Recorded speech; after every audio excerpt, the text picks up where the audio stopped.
everyone. Welcome to our chat. I'm Chloe, and I'm thrilled to have you join us today. We have a wonderful conversation lined up with some amazing ladies about cooking, ingredients, and everything in between.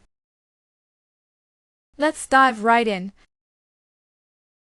So, recently, I had quite an adventure in the kitchen. I was planning to make my signature potato gratin for a family dinner. It's a creamy, cheesy dish that's a favorite at our gatherings. It was supposed to be the highlight of the evening. But just as I started prepping, I realized I was almost out of potatoes. This dish is essentially layers of thinly sliced potatoes baked in a rich cream sauce with a golden crust of cheese on top. I had planned it for my sister's birthday dinner. It's a dish that really relies on potatoes for its texture and flavor. Potatoes are incredibly versatile. They're starchy tubers and can be used in so many ways, from mashed to fried to roasted. Here in New York, they're a staple in a lot of our meals because they're filling and pair well with a variety of flavors. Some of my go-to dishes with potatoes include potato pancakes, classic mashed potatoes, and roasted potatoes with herbs.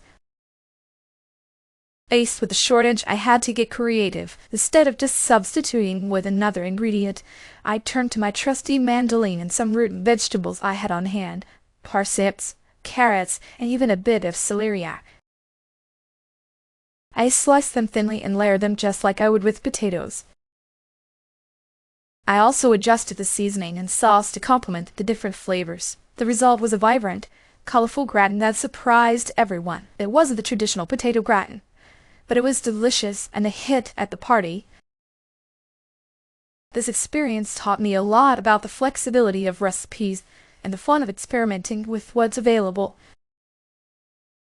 Chloe, that gratin sounds fantastic. I love how you used other root vegetables creatively. Here in California, we have such a variety of fresh produce, so I can totally relate to making the best of what you have.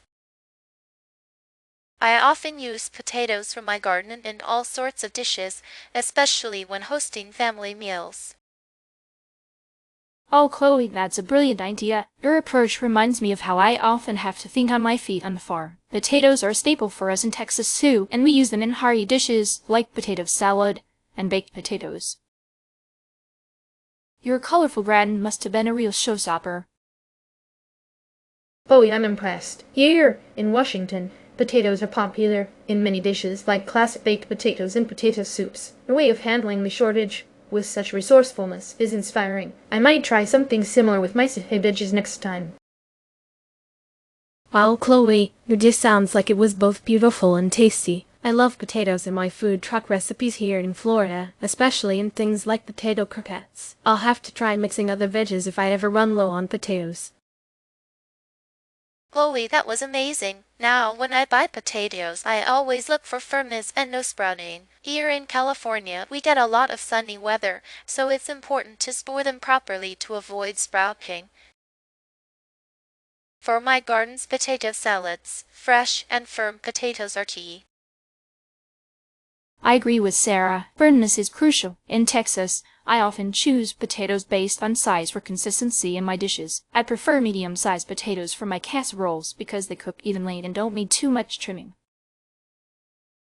That's a good point, Jennifer. I also consider the skin texture. In Washington, I get a lot of locally grown varieties, and I've found that smooth-skinned potatoes are easier to clean and prepare. For my baked dishes, smooth skin is a must.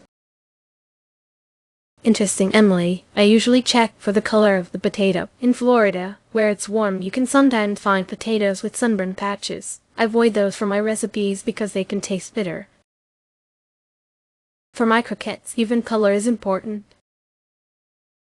These are great tips. I also look for any visible damage. In New York, where we have busy markets, it's easy to miss small cuts or bruises. I make sure to pick potatoes that are intact for my gratin, as damaged ones can spoil quickly. If I run out of potatoes, I often use sweet potatoes from my garden as a substitute. They're great in roasted dishes and have a lovely sweetness that adds depth. Compared to regular potatoes, they provide a different flavor profile, but are equally versatile. I agree, Sarah. I sometimes use yams, which are common here in Texas. They have a firmer texture and work well in stews. They don't have the same starchiness as potatoes, but they hold up nicely in hearty dishes. For me, parsnips are a good alternative. They're locally available in Washington and have a slightly sweet, earthy flavor. They're great roasted or in gratins like you did, Chloe. They add a unique taste that stands out in any dish. I like to use yucca, which is quite popular here in Florida. It's starchy like potatoes and works wonderfully in fried dishes. Yucca fries are a favorite in my food truck, providing a similar texture but a different flavor. I often go for turnips when I need a substitute. They're easy to find in New York markets and have a peppery taste. They can add a nice twist to soups and stews. They're less starchy than potatoes, but still very satisfying.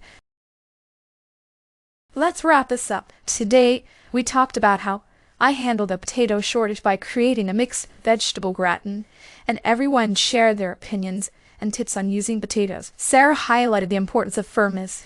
Jennifer talked about size. Emily discussed skin texture. Maya mentioned color, and I covered visible damage. We also explore alternatives like sweet potatoes, yams, parsnips, yucca, and turnips. Thank you all for your amazing insights.